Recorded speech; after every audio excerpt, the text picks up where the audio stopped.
નમસ્કાર. આજે આપણે ધોરણ 7 ગુજરાતી વિષયમાં અધ્યય નિષ્પત્તિ 7.1.4 વિશે જાણીશું. ક્ષેત્ર 1 આવશ્યક સાક્ષરતા.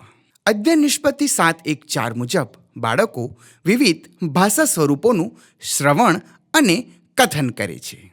તો આ ભાષા સ્વરૂપો એટલે શું તે આપણે જોઈએ. ભાષા એ વિચારો, લાગણીઓની આપલેનું માધ્યમ છે.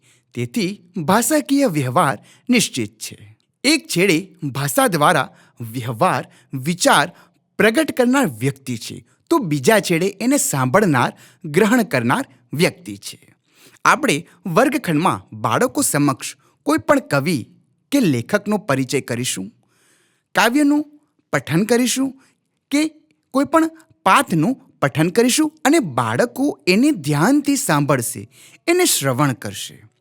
ત્યારબાદ બાળકો જે તે કવિ કે લેખક વિશે કથન કરશે. કોઈ પણ પ્રસંગ અથવા તો ટચુકડી વાર્તા વિશે કથન કરશે. ત્યારે આ અધ્યય નિષ્પત્તિ લાગુ પાડી શકાય. આભાર.